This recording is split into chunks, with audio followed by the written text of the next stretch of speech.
Okay. Thanks to Nat for sharing his cake with all of us and to whoever made it. It was very good. Appreciate that. At this time, we will continue on with our committee meetings, and we'll go to retention and recruitment. Commissioner Schuster. Thank you, Chairman Brown. The Retention and Recruitment Committee recognizes Iva Michelle Russell, who's the National Off-Highway Vehicle Conservation Council, Tennessee State Partner.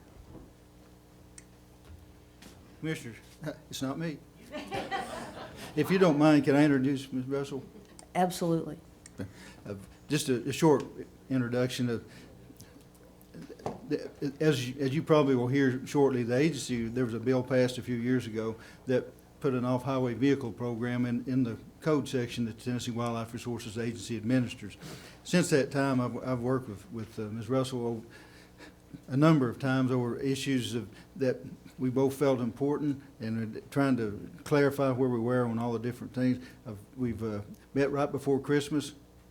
Kept waiting for a gift, no gift. But anyway, we met right before Christmas and talked about her possibility of coming before the commission today to explain where they feel like the off-highway vehicle program is going in Tennessee. And with that, Ms. Russell, I'll just turn it over to you. Man, that's awesome. Thanks so much.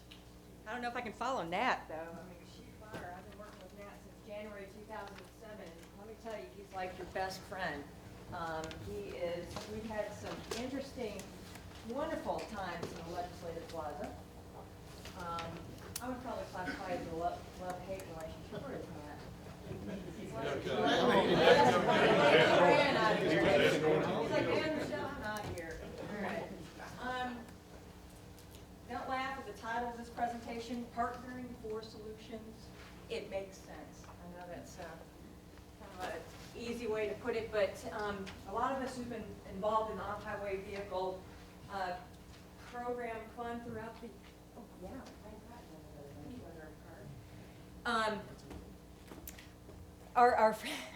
are familiar with how really basic this is. I started this process of advocating for the off-highway vehicle community in January of 2007.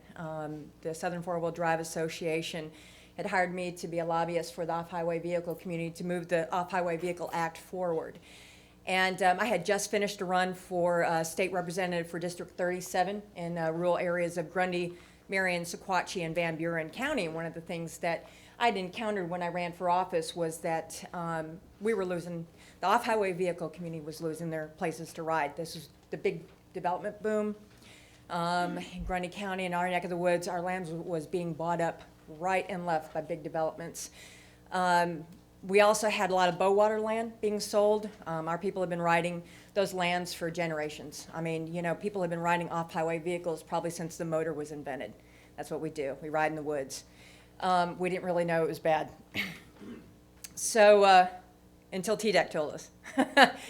Anyway, and I'm sure we're all familiar with TDEC around here.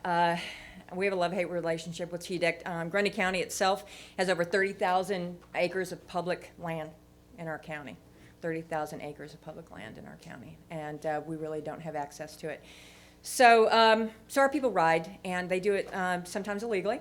That's how that works. And so, anyway, the Tennessee Off-Highway Vehicle Act, I had to get up to speed real quick. Nat helped me out a lot. Ed, actually, you weren't there. You were in the voting division back in that day, weren't you? Ron Fox was really helpful with it.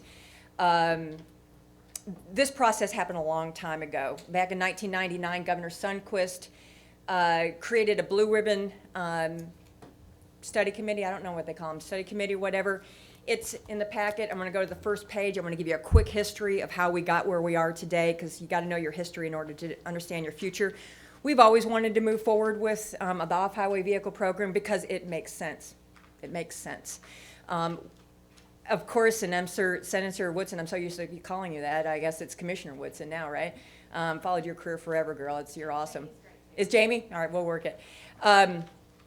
It is. It's a make sense. It's a make sense proposition. So, the Tennessee Off-Highway Vehicle Act was conceived when Governor Sundquist put together this committee, and we're going to move into the Governor's Off-Highway Committee. I think it's page 3 of this presentation.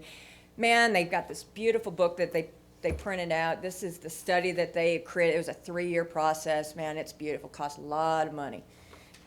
There was 43 pages. I didn't want to kill a tree. I actually am a tree hugger. I didn't want to kill a tree, so I didn't print it all out for y'all, but it's online. They put the next page, is methodology. Whenever you do start a government program, everybody's got to study it, and you've got to create statistics. You've got to have studies, methodology. All the brainiacs at the table came together. They've got conclusions. The UTK did a study. It's a $3.6 billion industry, yada, yada, yada. It just all makes sense. So all of these people, the next page on there, Governor's Off-Highway Vehicle Study Committee, the people that are on it, when they started this committee, they got everybody at the table. They got agriculture, they've got the user groups, they've got the dealerships and the businesses, the environmental people. I mean, every single person was there at that table for 3 years hammering out this fabulous act. So then they brought it to the table in 2002. Ron Ramsey was then Senator Ramsey, presented it, and Representative Joe McCord was the representative from the House that presented it.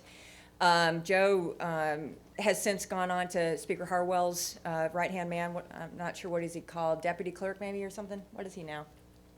Chief clerk, that's what it is, my gosh. Anyway, so those two had presented the bill in 2002. This was last year of Governor Sundquist's term. He was term bound. Governor Bredesen was running for office. That's when the state income tax came about. We all are very familiar with that, or at least most of us are. Anyway, Governor Bredesen came in. Legislation didn't go anywhere because they were all worried about the income tax. Governor Bredesen came in 2003. A lot of things happened during that time. It was presented again, and then 2004, it was finally passed. But in the process, it was gutted and defunded because the original act that Lieutenant Governor Ramsey had submitted was the perfect piece of legislation, according to all the people at the table. It was a beautiful piece of legislation meant to empower everybody and create a partnership and create a win-win. There's a technical advisory committee involved in all this. In the original legislation, we are self-funded because off-highway vehicle people self-fund their programs. That's what we do across the entire United States. In fact, in California, probably one of the only solvent programs in California is the off-highway vehicle program. We self-fund. We spend money. We appreciate our sport and our hobby so much that we will fund it. So anyway, everybody was at the table. Then as things happened, everybody left the table. We passed this this act, Tennessee Off-Highway Vehicle Act, put it in TWRA. Everyone felt that the act should be in TWRA. It was the logical, most sensible, makes sense place to put off-highway vehicle program because it had to be done. It's a $3.6 billion industry. And you also have the flip side. You've got people dying. You've got kids dying because there's no safety program. There's all of the above effect. This program was beautiful. The Education Committee put together something on that too. So it addressed all the issues that came about because you can't just say no. You can't say, man, I hate those yahoos and we're just going to send them off to the woods because it doesn't work that way. Saying no does not work. So they figured out, all these brainiacs came together, figured out this thing. We went through legislation, we passed legislation. TWRA was able to get the RTP funds, Recreational Trail Program funds, through the legislation that finally passed, which means that you were able to fund Royal Blue. Royal Blue is because of this Tennessee Off-Highway Vehicle Act and the funding of it. It was a test pilot project. They received funding from the Recreational Trails Program. Recreational Trails Program was passed in the early 2000s. It was a federal thing, and it is funded, and here's the comedy of this whole situation. It is funded. All of our trails in the United States that come from Recreational Trail Program money is funded by the off-highway vehicle community. I find that ironic. I found that ironic the whole dang time. They're the people who are shutting us down, and we're funding them to do it. So anyhow, that's a little irony on that little part, because it just makes sense. So when I came aboard, we started working with Ron Fox and everybody, let's move this forward. How can we work together to move this forward? Didn't work that easy. They said, well, yeah, we don't want you. Okay, all right, that's fine. We'll move over to TDEC. Maybe they'll want us, right? We just want an agency. We just want a program how all of these really fun people have put together because it makes sense. TDEC builds trails. We've done a lot of process. 2008, we created the Tennessee Off-Highway Vehicle Association. So that we could create user groups coming together to come up with a solution. So we created the Tennessee Off-Highway Vehicle Act in 2008.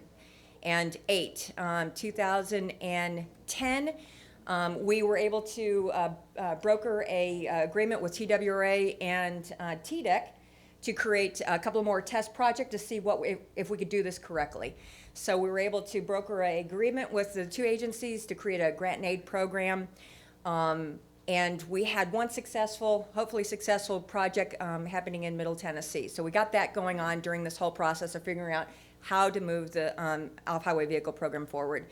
We also were very successful in 2012, the state of Tennessee bought their very first piece of off-highway vehicle property. Doe Mountain project in East Tennessee was a pet project, bought an entire mountain for adventure tourism, because in this process, tourism got involved. Off-highway vehicles is a major driver for adventure tourism. People love to feel the thrill of going outside in the woods. So you got Adventure Tourism and Rural Development Act of 2011, which created adventure tourism districts in the rural communities, because that's where most people ride. People come to our neck of the woods to ride and have fun. That's where they come. But over this period of time, they kept on closing places for us to ride. The dealerships were hurting, the people in the communities were hurting.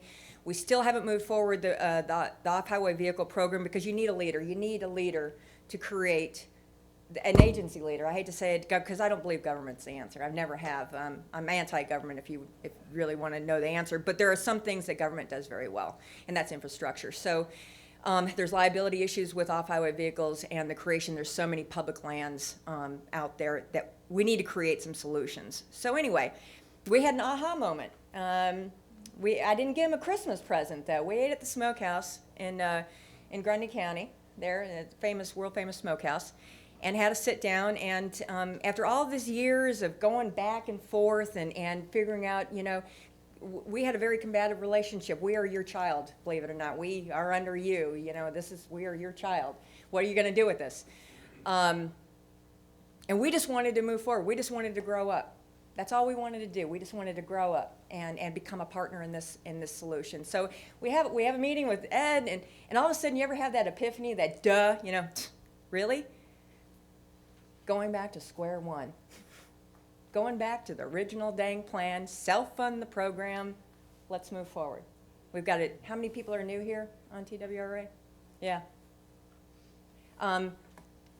Let's figure this out. Let's go back to what these brainiacs all figured out was the right solution. Let's go back, let's self-fund it, let's move forward.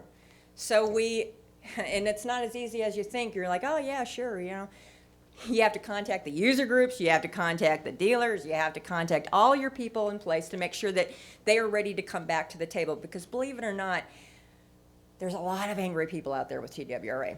A lot of angry people out there because because we couldn't move forward, there was animosity. And there shouldn't be an animosity. We are all in this together.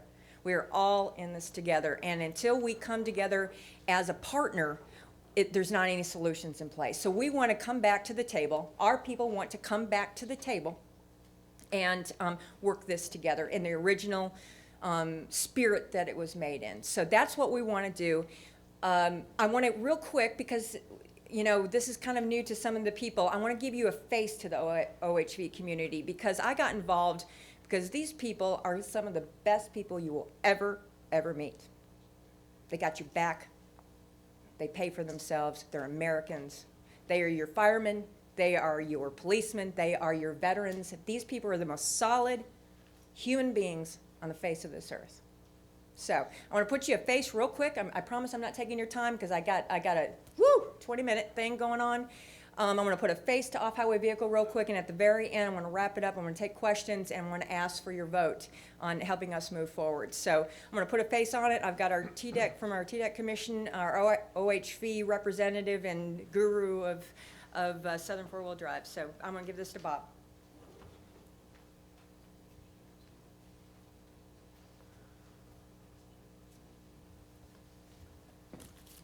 Hello, I'm Bob Yarbrough. I live in Mount Juliet, Tennessee, and as Michelle said, I am on the council for TDEC, for Greenways and Trails.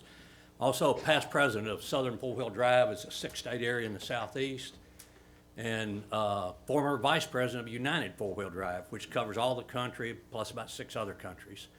I've had a 20-year working relationship with Jeep Jamboree. And kind of what I want to do is, if we talk about profiles, every time I talk at a meeting and I talk about motorized recreation, everybody's got a preconceived stereotype image of what you think it is, you know, and we'll say, yeah, is it the redneck, is it the Yahoo, what is it out there? I'm gonna present just a little bit of, there's another side to this too. And with Jeep Jamborees, I've been working for, like I said, over 20 years. We do 30 events per year throughout the country in the very best trails that there are in the United States. And 9 years ago, I decided I wanted one in Tennessee. So I started from scratch. I based it out of Oak Ridge. We ride the trails in Coal Creek, the land, a lot of people call it Windrock Mountain. And then I use Royal Blue also. Put that in perspective a little bit of what a weekend means and the type people that come to a Jeep Jamboree. Typically, they're new Jeep owners, spent $40,000 on a vehicle before they start building it. You know, I've got $65,000 in a vehicle. I'm just telling you, there's money spent in these things. The Jamboree I do, based out of Oak Ridge, is $300 a person. Okay, 2 people in a vehicle typically, so you got $600 per vehicle. I usually cut it off at $100. We sell out every year, and then I turn around and I pay. Okay, Royal Blue was $2,600 in land use. Coal Creek was $7,500. I spent $13,000 in meals. Typically into Oak Ridge, we put about $150,000 into the community that weekend. And what's really amazing, the weekend before that, they do an ATV jamboree, the Coal Creek area itself. They have 5,000 ATVs on Friday, 7,000 on Saturday at $17 a head. And all I want you to do is expand your thinking that there are professional people. I could go through our Jeep Club. We've got former CFO of Mead Paper is one of our members. Guy that owns Southern Environmental Impact, does head injuries. He was on Nightline night before last with new theories on head injuries. But I'm just saying they're professional people. They respect the land, and just broaden that perspective a little bit. And I'm going to let Steve follow up with that. All right, real quick, the next fellow, and the reason why I am here today, because please don't ever say that one person can't make a difference. And I'm sure Nat Johnson will love me for saying that. This fellow is a whole dang reason why I'm here today. Steve Melton made me care. And he is one of the faces of OHV.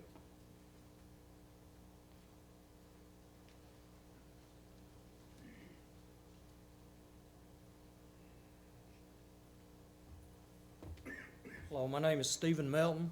I live in Tracy City, Tennessee. I'm the president of the Tennessee Off-Highway Vehicle Association. I am a member of the Southern Four-Wheel Drive Association. And over the years, I have founded and been members of several off-road clubs in Tennessee. I'm also a member of the Tennessee Army National Guard and a multiple combat veteran, which a lot of this stuff means more to me because of that, which I'll tell you about here in a minute. Like Bob said, a lot of people have misconstrued what an OHVer is, some redneck or a Yahoo. That is not the case. Not the case at all. Yes, they are out there. In every aspect of every outdoor activity we have, you're going to have some renegades in that crowd. But for the OHVer, especially today with the economy being like it is, it's not just some poor little kid out here on a ragged vehicle tearing through the woods. They're mostly professionals, upper income. Like I said, today's economy has driven this. You have to have money to pursue this sport.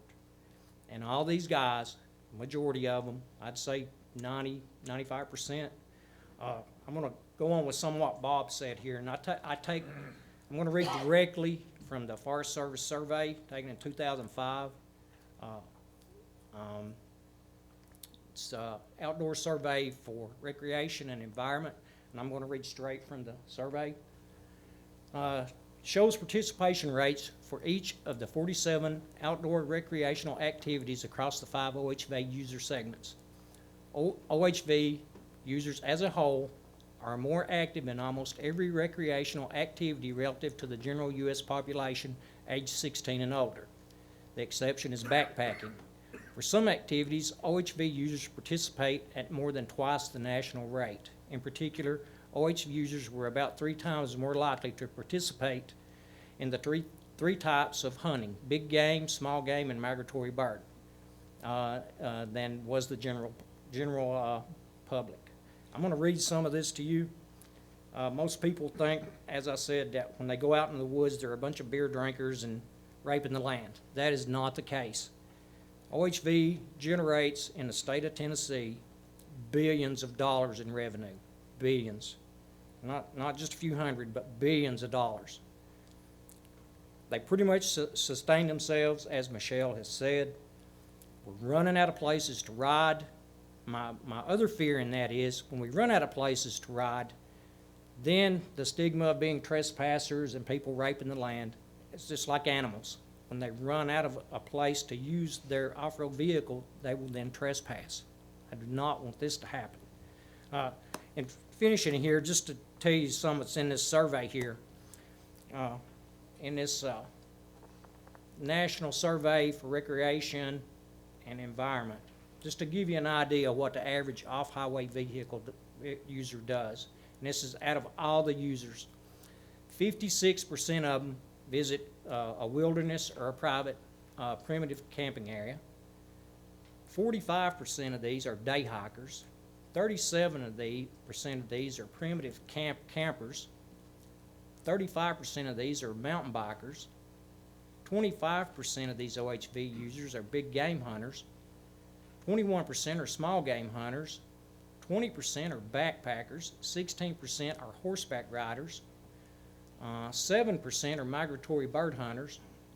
74% are sightseers. So a lot of these guys just out here just to see what Tennessee has to offer, the beautiful places that we have. 71% are photographers of natural scenery. 62% photograph wildlife and birds. 52% photograph wildflowers and trees. 48% of those OHVers gather mushrooms and berries, etc. 38% photograph fish. 36% photograph birds. 87 of those also walk for pleasure. 83% of those use it for driving pleasure, and 67% of those visit our nature centers. So your ATVers, it's a very diverse crowd of people, but they're all good people. I myself have seen these guys. I have been a guide for some of these off-road groups, ATV, 4x4. The majority of them carry garbage bags with them. I've taken them to a place near my home. These guys have never been here before in their life, and they live several states away, but they pick up garbage. If they see a little bit of garbage, they help pick it up. But these people that I speak of here, these off-highway vehicle riders, they're running out of a place to ride. And for the state of Tennessee to lose billions of dollars in revenue, not to mention the dealers and the sellers of these type vehicles, it would seem to me that it would behoove TWRA to be part of the OHV community, because these guys spend a lot of money and they're good people. Thank you.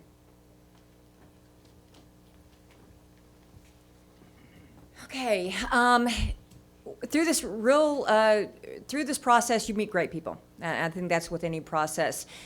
During a closure that happened at Etna Mountain, I'm sure we're all familiar with that.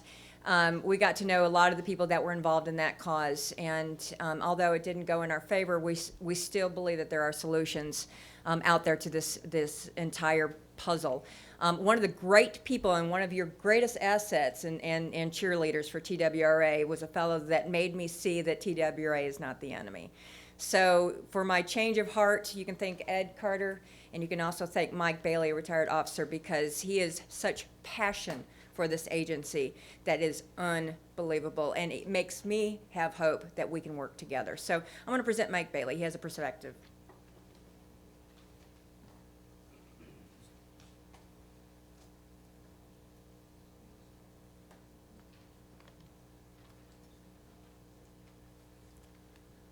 Ladies and gentlemen of the commission, good afternoon.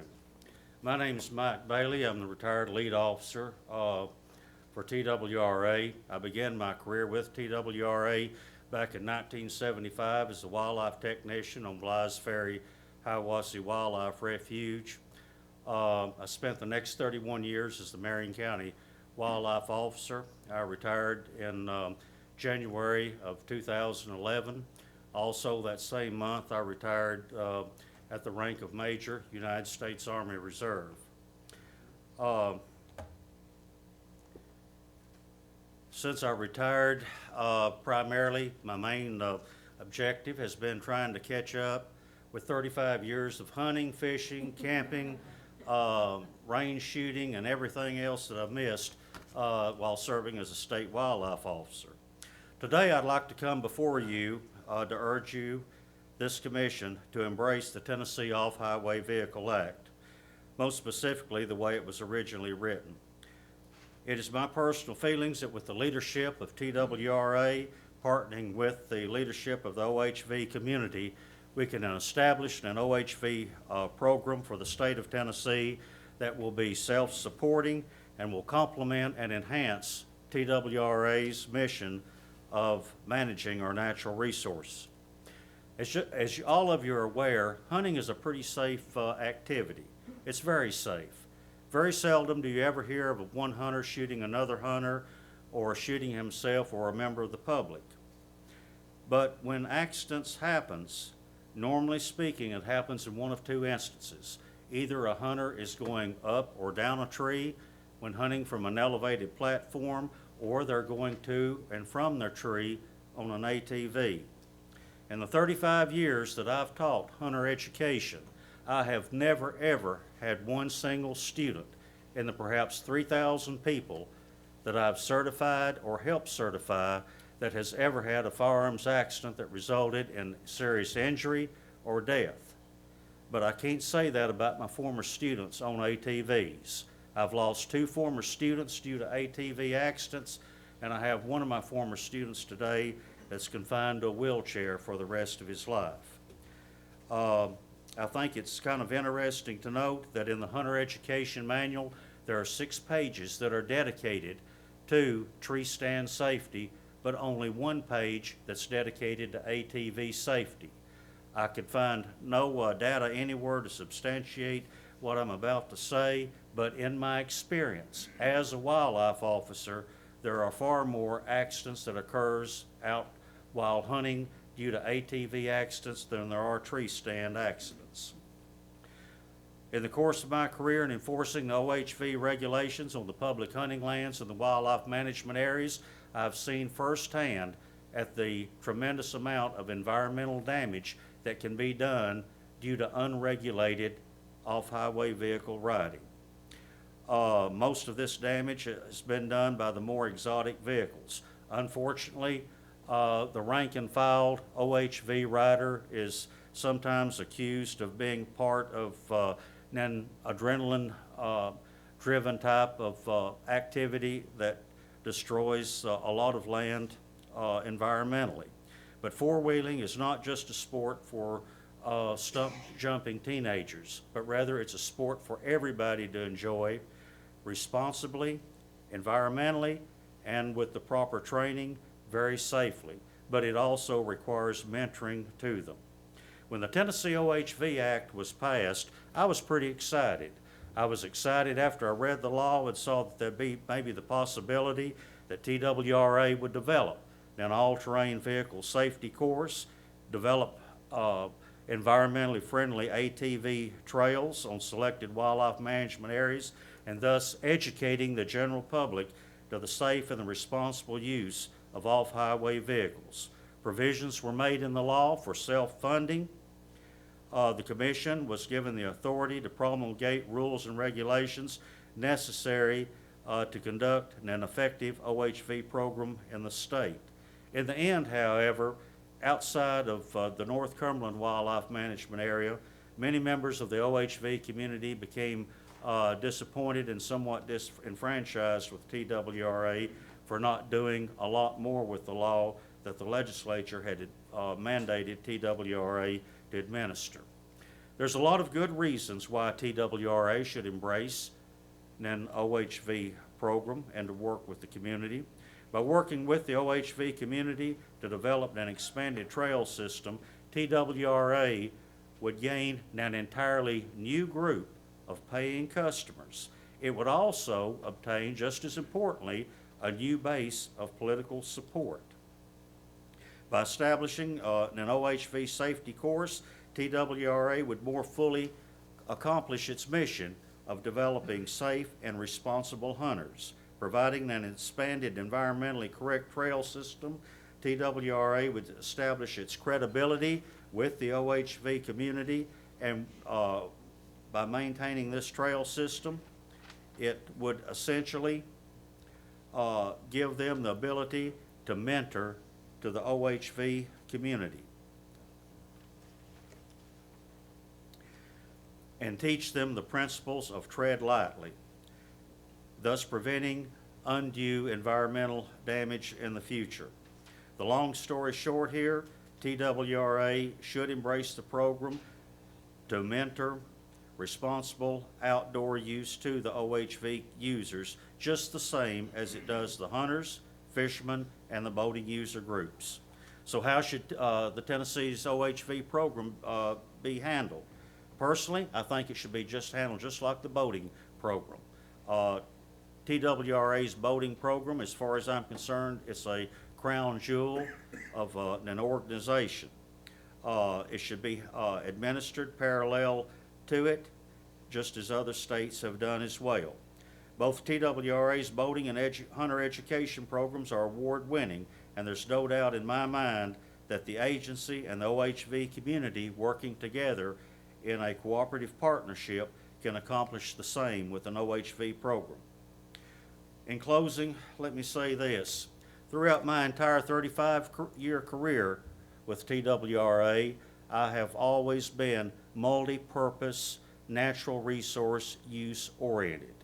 I firmly believe that all state conservation lands should be open to whatever various type of outdoor activity that it is able to be opened up to. Sure, there's pieces of property out there, natural areas, that you can't have off-highway vehicles on.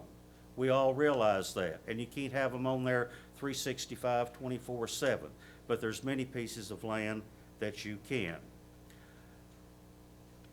Basically, the OHV community is here today. We're telling you we would like to partner with you, and we're also telling you that we would like to be a part of the resource team, just as the hunters, the fishermen, and the boaters have been for years. Thank you very much.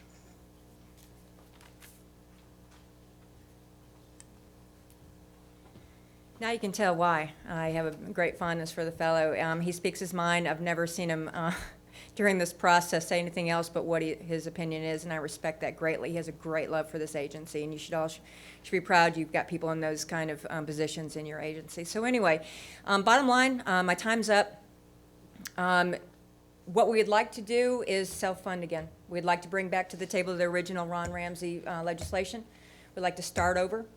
We'd like to be a part of your team. We feel that everyone felt we were the fit. Let's be the fit. We are ready to come to the table. We're ready to offer everything possible that we can do to make this work and be the best there is in the United States, because I have no doubt whatsoever that it will be.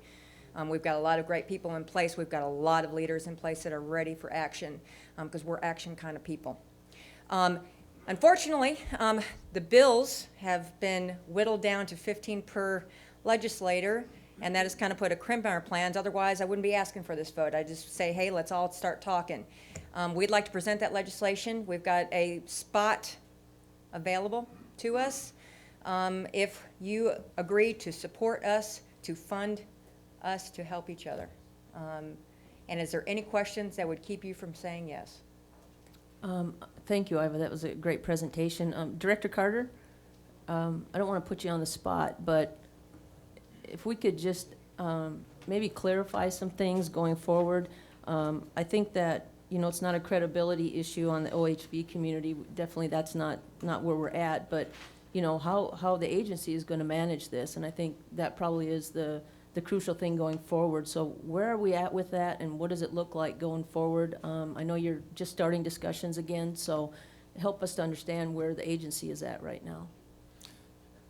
Kind of a quick overview back to before and when the bill was passed. The idea of putting a study committee together to see what would be involved, what it would cost, and all those kind of things, and all those figures were brought forward. It looked like it could be pretty well a self-funding type program, depending on how large it got and all the parameters you put with it. It came before the staff. There are mixed emotions on the staff, just being honest with you, because there is an environmental concern, and there's a lot of environmental regulations that have to take place. Some parts of the state are more conducive to off-highway vehicles than other parts, just basically based on soil conditions and so forth. So anyway, there was a mixture there. There was a lot of concern at the time who would enforce OHV regulations outside of an organized event or an organized riding place. So trespass and all that kind of thing on a person's land. A lot of feeling inside the agency that would take more manpower than we had at the time. So that was built into this plan, that there would be X number of OHV officers added to kind of help defray that extra workload. Talked about it for quite some time. It went before the commission on more than one occasion. And at that time, the commission felt we should move forward with the pilot project on Royal Blue, but we shouldn't move forward necessarily with a statewide program based on what they knew at that particular time, and for those ramifications, really. One of the things that happened when it got, this never got to the floor in terms of all the details, but one of the things that happened was, to be self-funding, there has to be obviously a base for that, and it began to be whittled down a little. This group would be exempted, this group would be exempted, and went down to the numbers of people that would be actually paying into the program, went down to a level that was starting to cause concern. So with that, we really are starting back over in terms of, if the first step for us as an agency is to get direction from the commission on whether you want to take what was given to us in the past in terms of stay with Royal Blue and expand it as you can on the North Cumberland, or go ahead and examine what it would take to put a more comprehensive program in place. I've talked to, when I was in boating, I talked to some of my counterparts in other states, in Iowa, Utah, Wisconsin, places that generally in those states they also have snowmobiles. So whoever administered their boating program generally administered their snowmobile program and then their OHV program. So I talked with them and got some feedback, and essentially that's where we'd be starting again if that's what you tell us to do. Okay, thank you very much. I'd like to open questions to the commission for Iva or Director Carter at this time. So go ahead, Jeff. Director Carter, are you on the board for Doe Mountain? I am.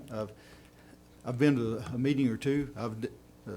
We had the opportunity to have a designee, and because of the time, the distance, and the number of times we were meeting, I asked John Gregory if he would become that designee for us, and he has, starting yesterday, I guess. Well, how do they handle with a multi-use piece of property like that? I mean, are there certain times that the OHV would not be permitted, like during big game? Are they required to wear orange? I mean, how are they handling all that? I mean, just to me, though, just thinking about the hunter conflicts with maybe just pure pleasure riders. Well, we're fairly in our infancy. We've met twice as a board, and last Tuesday we met as a subcommittee of the Roads and Trails Committee, and we talked a little bit about that. We're still not made any firm decisions on what we're going to do, but we talked about conflicts with other users, horseback, hikers, bicycles.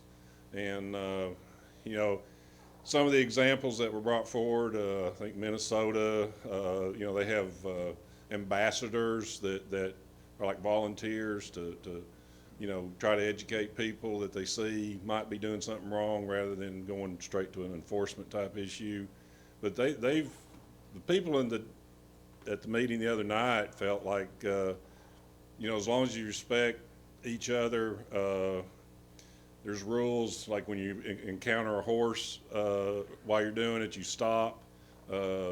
Mike Farmer, Lieutenant Governor Ramsey's appointee, brought up that you remove your helmet, that the horses don't like somebody in a helmet. I didn't realize that. That was news to me. But, we realize that there's going to be certain sections of a trail that will be like multi-use, but then there will be opportunities to, take a trail that's more conducive to hiking than any other use, maybe one for four-wheelers.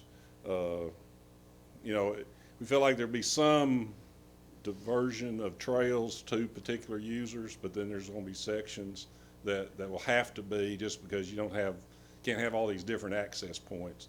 There'll be certain points in Doe Mountain that you'll have to have multi-users using the same trail, and then that comes into that respect, and creating signage that kind of lines out. This kind of like what I think is boating and sailboats and things. Certain boats have right-of-ways when you approach them. Same thing with the OHVs. But we're really just getting started. If I can address that really quick, off-highway vehicle programs across the country have been going on since the 70s. So we wouldn't be reinventing the wheel whatsoever. We'd just be adapting it to Tennessee. Doe Mountain is our pet project that we've gotten off the ground, and they're going to figure it out for us too. And also, there is in this act, there is an inventory of public land. During this whole process of back and forth, we were in negotiations with the Forest Service, or the agricultural, state forest, who were willing to work with us with some of their land. So this legislation empowers the director to enter in agreements on land that's not previously used for anything, really. We don't really want to take hunter land, to be quite honest with you. Sometimes it just doesn't mix. There is lots and lots of public land out there that can be evaluated and inventoried, et cetera, but you got to have a program, you got to have a leader. And that empowers Director Carter to do that. So yeah, we're all in this together. Doe Mountain's going to be a test project for sure.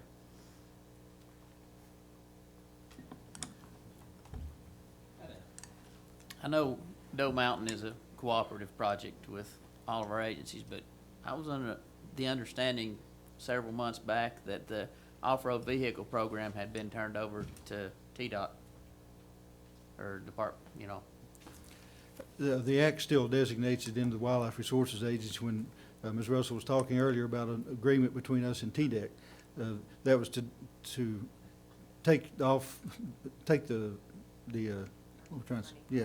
the trails money that was coming in through the Department of Transportation to TDEC, and we worked out an agreement so that money that we weren't using, except for Royal Blue, Upper Cumberland, would go back into the pot, and local groups could apply for that. So it was TDOT money that went to it was U.S. transportation money that went to TDEC, and then they administered it back to us, and that's the money that we were talking about. But the act still stays with TWRA. And the other thing, one of the solutions that we've also brought to the table, and what makes this work, is public-private partnerships.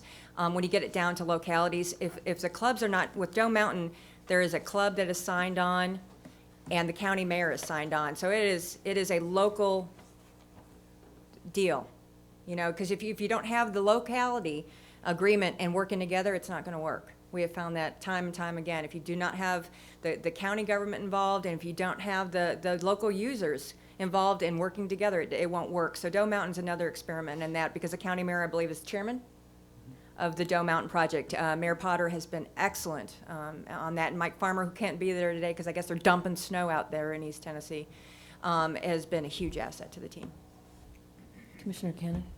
Chairman Schuster, I'm assuming any vote today is more committee, if anything even happens. Okay. I'm glad that the OHV group is willing to come back to the table. I'm not sure why it hadn't happened before now, but I'm glad to hear it's happening, number one. Number two is I feel like I've been given a drink with a fire hose for about 45 minutes, and I'm not new, but I'm 2 years new to this commission. and my OHV knowledge, frankly, I can thank John Gregory's staff. They did an excellent job of indoctrinating me last year, but still there's a lot of questions. And I've got one page of the act here, that the Senate bill that was passed, and with due respect, at least for me personally, and I don't want to speak for you all, I think this warrants more educating of us than a 45-minute drink with a hose. And I don't say that disrespectfully. I'd like to see something go forward. But there's some details here that have yet to be covered that if we could vote today, I would not vote for it because I don't know the details of the plan. And I would respectfully offer, again, my opinion, and you all can say, and I may be wrong here, because these are a lot smarter folks than me. I'm going to ask for more details of a plan. To get the details of a plan means people coming to the table. So what I'm hearing today is you all are willing to do that, and I think that door's always been open as long as I've known this director. So that's good news. But I do personally, if I'm going to vote in the affirmative of this, whenever a vote takes place, I need to see more details to the plan than what's been shared today. Consider these positive comments. These are not trying to throw cold water on it. And you mentioned the rednecks, and I guess I kind of fall in that category, at least my wife tells me that. We have to look at this from all users. Professional, blue collar, it doesn't matter. They're citizens of this state, and that's the way we must look at it. Whether it's this, whether it's hunting and fishing rigs, it doesn't matter. It's for all the citizens of this state and their friends who come here. So come to the table. My encouragement is stay at the table, for goodness sake. But let's develop a plan with our staff, and let's have, this warrants more than what is being given today, I would respectfully offer. Thank you, Commissioner Cannon. I totally agree. Couldn't have been said better, and I think the majority of us had felt that way. But I definitely wanted to be able to allow the commission to ask any questions they had of Iva or Director Carter at this point. And we will continue with that if anybody else has any other questions.